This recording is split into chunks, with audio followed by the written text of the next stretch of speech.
अस्सलाम वालेकुम dear students. Last lecture में हमने रिलेटिव अबंडेंस ऑफ आइसोटोप के बारे में पढ़ा था। तो हमने कहा था कि रिलेटिव अबंडेंस ऑफ आइसोटोप जो है ये एक इंस्ट्रूमेंट के ज़रिए हम मेजर कर सकते हैं और उसको हमने कहा था मास स्पेक्ट्रम। और उस टेक्निक जिसमें हम relative abundance of isotope use कर सकते हैं उसको हम मास स्पेक्ट्रोमेट्री कहते हैं। तो आज हमारा टॉपिक है मास स्पेक्ट्रोमेट्री। तो मास स्पेक्ट्रोमेट्री होती क्या है? Mass spectrometry is an analytical technique. It is an analytical technique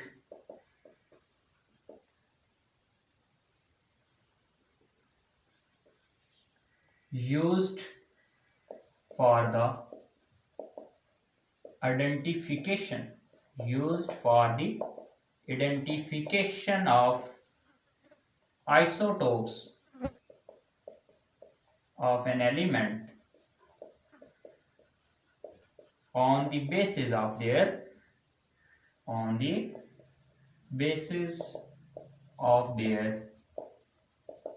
atomic masses, यानी एटॉमिक मासेस के हिसाब से आइडेंटिफिकेशन करना आइसोटोप्स की। इस टेक्निक को कहते हैं mass spectrometry. It is an analytical technique used for the identification of isotopes of an element on the basis of their atomic masses. Atomic masses के लिहाज से आइसोटोप की आइडेंटिफिकेशन करना ये हमारे पास मास स्पेक्ट्रोमेट्री कहलाती है। और इस मास स्पेक्ट्रोमेट्री में जो इंस्ट्रूमेंट यूज होता है, the instrument used in this technique is called mass spectrum, mass spectrometer. The instrument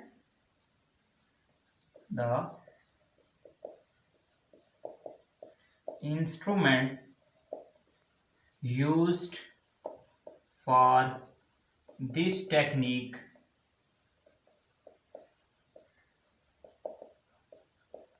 is called mass spectrometer.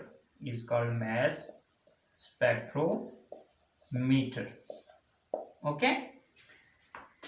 जो आपके पास आइडेंटिफिकेशन ऑफ आइसोटोप में इंस्ट्रूमेंट यूज होता है उसको हम कहते हैं मास स्पेक्ट्रोमीटर। ओके। अब दो तरह के मास स्पेक्ट्रोमीटर होते हैं, एक एस्ट्रोन्स मास स्पेक्ट्रोग्राफ होता है और एक है डेम्स्टर मास स्पेक्ट्रोमीटर। दोनों अलग अलग कामों के लिए यूज होते हैं। तो let's discuss the Aston mass spectrometer. First one जो है हमारे पास एस्ट्रोन्स मास स्पेक्ट्रोग्राफ।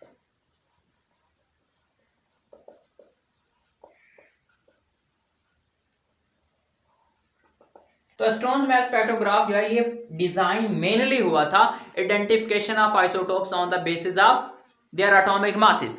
ठीक है। तो Aston's mass spectrograph was designed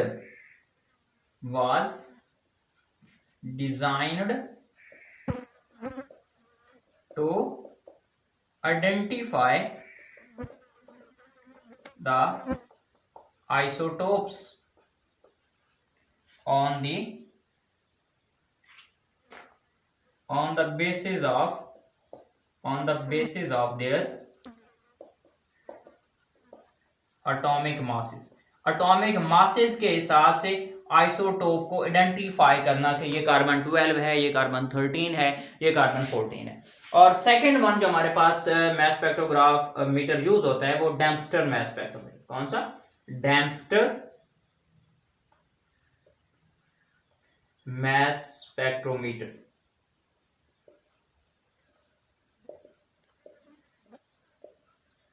डेम्स्टर mass spectrometer.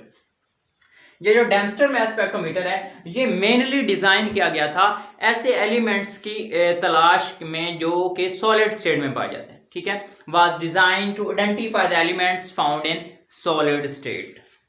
To identify the elements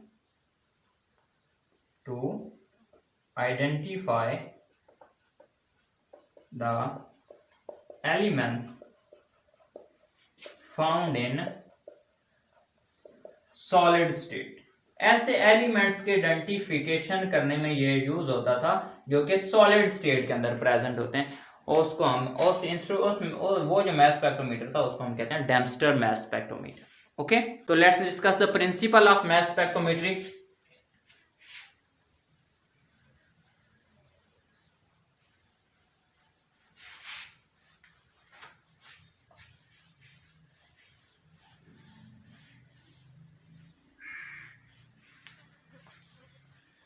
principal में हमारे पास क्या आता है,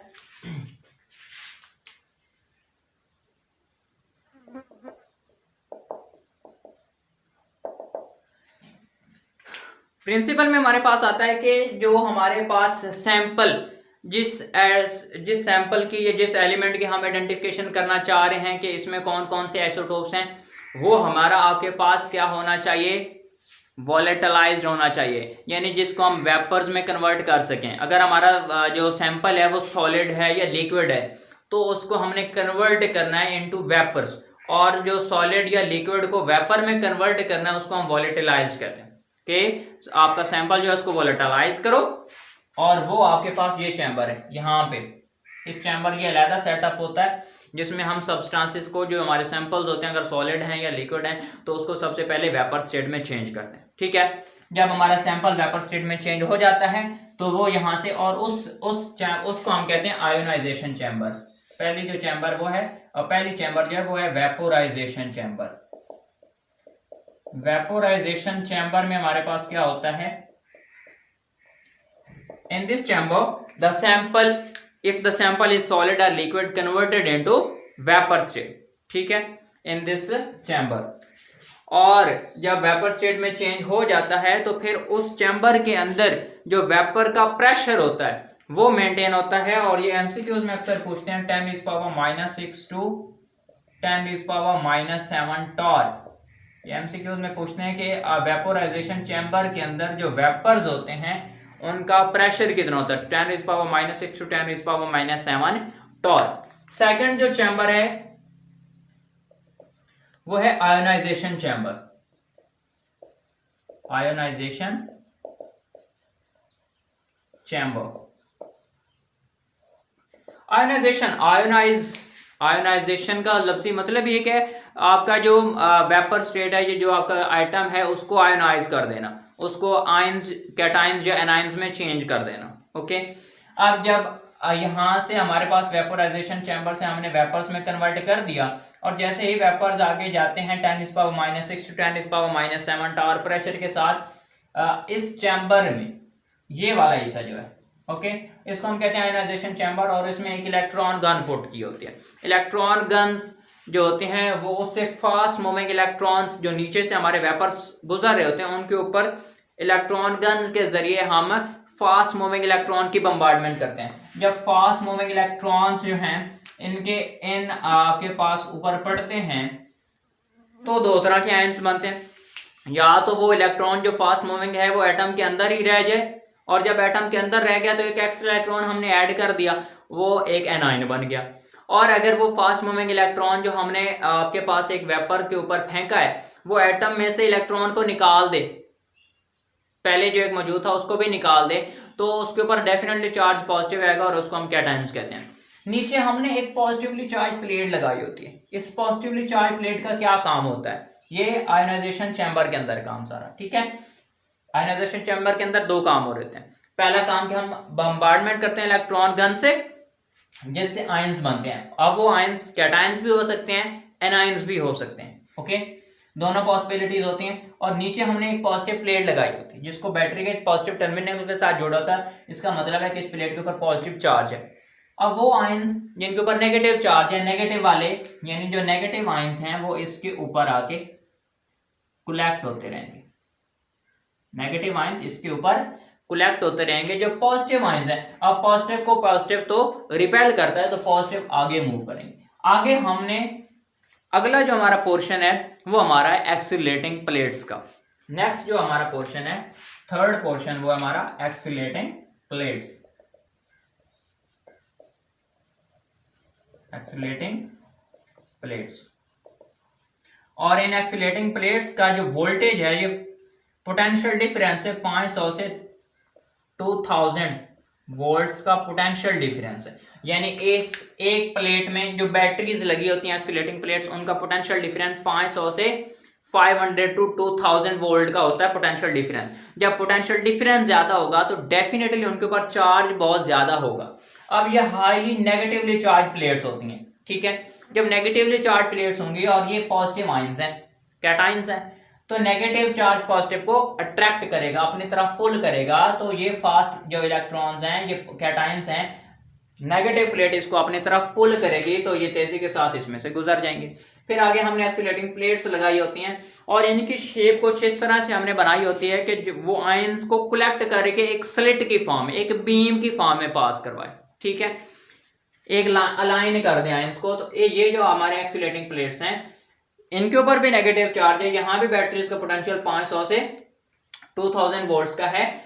तो ये आपके पास इलेक्ट्रॉन को एक तो बीम, कैटायंस को बीम की फॉर्म में लेके आती हैं और दूसरा उनको एक्सीलरेट करते हैं। जब ये फास्ट मूविंग कैटायंस की बीम, अगला हमारा पोर्शन है उसको हम कहते हैं एनालाइजर। फोर्थ पोर्शन जो है वो क्या है, एनालाइजर। ये वेरी इंपॉर्टेंट पार्ट है। एनालाइजर में हमारे पास इलेक्ट्रिक फील्ड भी लगी होती है और मैग्नेटिक फील्ड भी लगी होती है। ओके, जब ये फास्ट मूविंग बीम ऑफ जो कैटायंस हैं ये एनालाइजर में आती हैं, जहां पे मैग्नेटिक फील्ड भी लगी हुई है और इलेक्ट्रिक फील्ड भी लगी हुई है, तो वहां ये according to mass to charge ratio, according to m/e value के लिहाज से ये अपना पाथ सर्कुलर में चेंज कर लेते हैं। जैसे ही ये मैग्नेटिक फील्ड में एंटर होती है, इनका पाथ क्या हो गया, सर्कुलर पाथ हो गया। अब उस हिसाब से फिर इसका एक फार्मूला बनता है, m/e is equal to H2R2/2e। यानी ये इलेक्ट्रिक फील्ड है, ये H क्या शो कर रहा है, मैग्नेटिक फील्ड, और R क्या है, रेडियस। जब सर्कल बनाएगा, जब ये कैटायन की बीम सर्कुलर शेप में आएगी तो वो रेडियस होगा। सर्कल का हमेशा एक रेडियस होता है। तो अब जितनी ज्यादा आपके पास किसी आपके जैसे ही ये यहां आएंगे, on the basis of m/e value ये खुद को सेपरेट कर लेंगे। जिसका मैस ज्यादा होगा वो दूर नहीं जाएगा। ठीक है, m/e वैल्यू क्या शो कर रहा है कि मैस डायरेक्टली प्रोपोर्शनल टू है radius.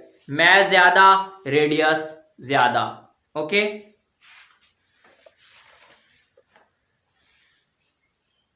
the radius of curvature produced by magnetic field.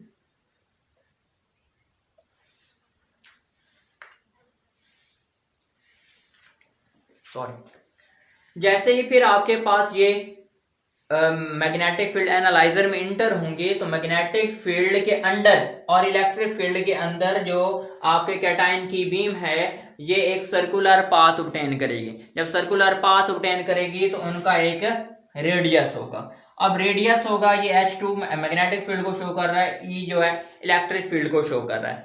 अब जैसे ही ये एनालाइजर में एंटर होंगे तो यहाँ m/e वैल्यू के लिहाज से फिर ये सेपरेट हो जाएंगे कैटायंस।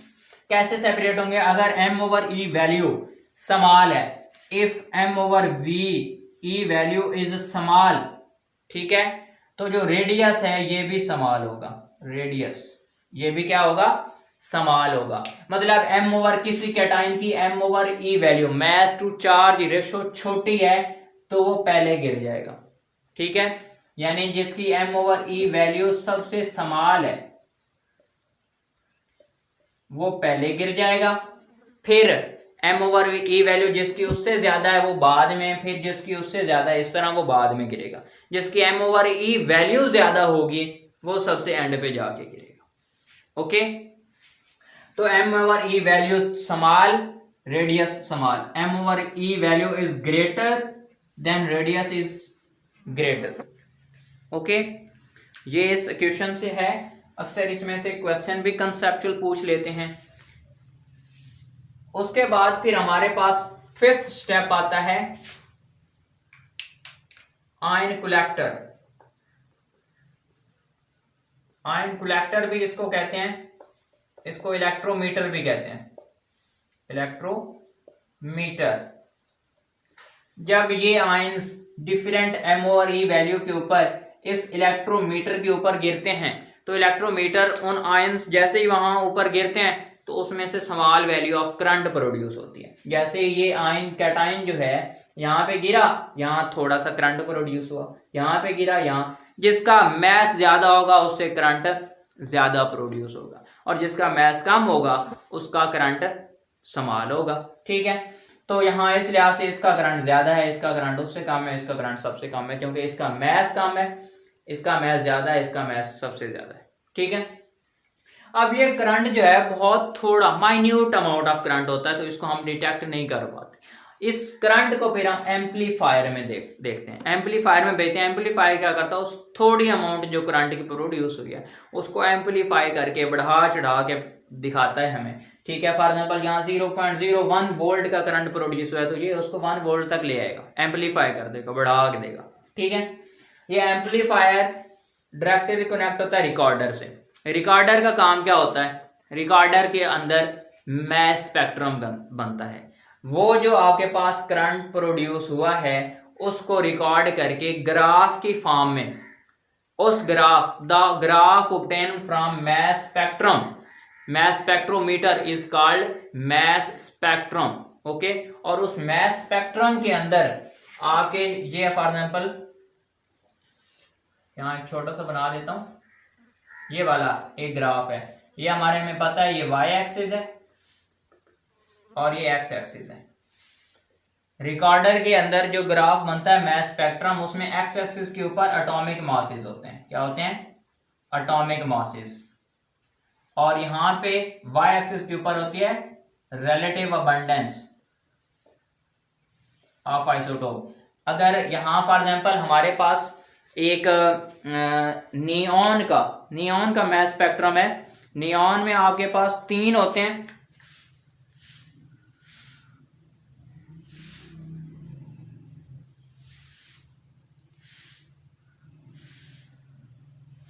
ये फॉर एग्जांपल 90% है,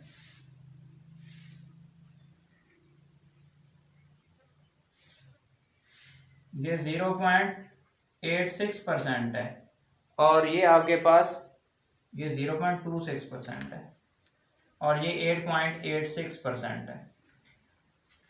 अब इसका एटॉमिक नंबर है 20, इसका एटॉमिक नंबर है 21 और इसका एटॉमिक नंबर है 22।